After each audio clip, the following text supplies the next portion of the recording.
Assalamualaikum warahmatullahi wabarakatuh. Ketemu lagi bersama saya Panglima Sabah.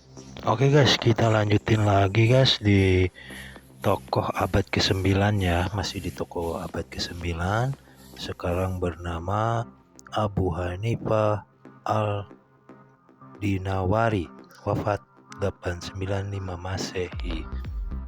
Sebelum lanjut ke pembahasan, seperti biasanya saya nggak bosan-bosan. Bagi yang baru menemukan channel ini, bantu di-support ya guys, di like, di komen, di share, dan di subscribe. Barakallah, terima kasih semuanya ya.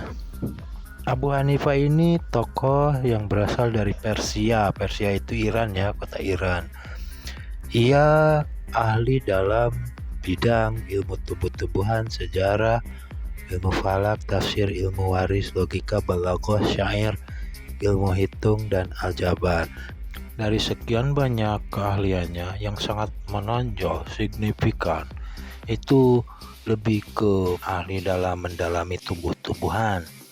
Bila bisa dikatakan juga sebagai ahli tani, ya kan? Karena dia mengamati semua tumbuh-tumbuhan. Dinyatakan di kitab ini, dia yang membuat Arab Saudi subur makmur yang tadinya gersang gurun pasir. Bahkan para ilmuwan Eropa menjadikan buku-buku tersebut sebagai rujukan utama. Anjay, orang Eropa ngiblat ke Arab dalam wilayah tani ya, ini khusus tani. Mereka menganggap buku tersebut sebagai ensiklopedia tumbuhan Arab yang sangat penting. Bahkan buku itu menjadikan rujukan para ahli bahasa modern tentang nama-nama tumbuhan. Dia membagi tumbuhan menjadi 3 bagian. Jenis tumbuhan yang ditanam untuk dimakan oleh manusia, tumbuhan darat, serta tumbuhan yang berbuah dan bisa dimakan. Kalau bahasa kita, bahasa kerennya itu dia mengklasifikasikan pH tumbuhan, karena kan nggak semua tumbuhan itu tumbuh di tanah begitu aja. Jadi tanah itu kan memiliki pH yang macam-macam. Ada yang pH 8, pH 9, kayak angka lagi gitu. 1, 2, 3, 4, 6, 7, 9. Kita ngambil contoh sampel pohon anggur dan pohon cabai.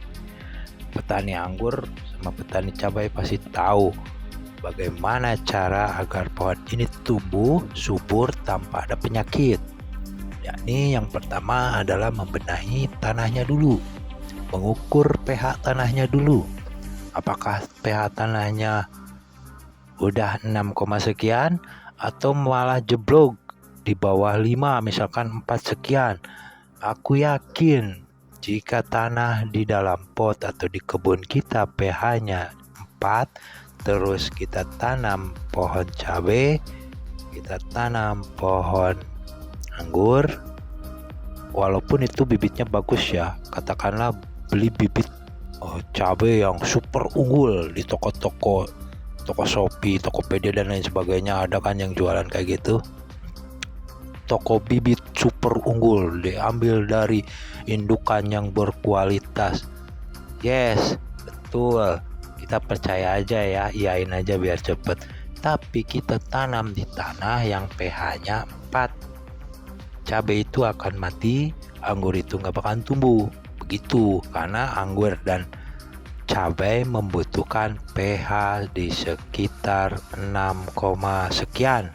7 lebih bagus. 7 misalkan ini pH-nya berada di angka 7, itu bagus. Itu bagus untuk pohon cabai dan anggur. Berbanding terbalik dengan pohon semangka, melon, kayaknya itu pohon itu membutuhkan pH sekitar 4 atau 5 atau ke bawah lah ya. Kalau dikasih pH 6 itu nggak bakalan benar pohonnya, malah justru rusak. Lantas muncul pertanyaan, bagaimana kita tahu tanah yang kita miliki, pot yang kita buat itu pH-nya berapa, pH-nya ada di angka berapa. Gampang guys, beli alatnya. Alatnya itu seperti ini nih, lihat ya gambarnya nih. Ini namanya pH merek VT 5000 kalau nggak salah ya. Sebenarnya banyak jenis bentuk pH itu, cuma pH yang ini yang sangat recommended, yang sangat akurat. Cara pakainya gimana? Cara pakainya sederhana, cukup dicolokin atau dicecepin ke tanah. Nanti angkanya itu akan, jarumnya itu akan menunjukkan ke angka 4, angka 6, angka 5 itu. Biasanya pH itu mengalami penurunan ketika kalau kita sudah hujan ya. Biasanya kalau kebun kita tersiram hujan, yang tadinya pH-nya 6 itu otomatis akan menurun menjadi 5 atau 4. Lantas pertanyaannya, bagaimana untuk memulihkan pH tersebut biar pH itu naik kembali? Gampang guys, kita ambil kapur dolomit dan asam humat. Kalau bisa asam humatnya yang berbentuk cair ya, agar lebih ke hegemoni gitu. Hegemoni itu bercampurnya merata gitu, dikocek-kocek dulu sebelum dipakai ya, nanti disiramin. Setelah media tanamnya bagus, baru kita ngambil bibit yang bagus agar menciptakan hasil yang bagus juga. Jangan kebalik, jangan beli bibit dulu yang bagus tapi medianya jelek, itu nggak bakalan sempurna, jauh dari harapan. Selanjutnya adalah melakukan teknik penyemaian. Semai, kita naruh bibit. Nah, di sini yang harus perhatikan adalah etoilasi. Etoilasi itu penyemaian kurang sinar matahari akan berdampak pada kualitas bibit tersebut. Jadi usahakan fotosintesis berjalan dengan lancar dengan cara menyemai yang tersinari matahari.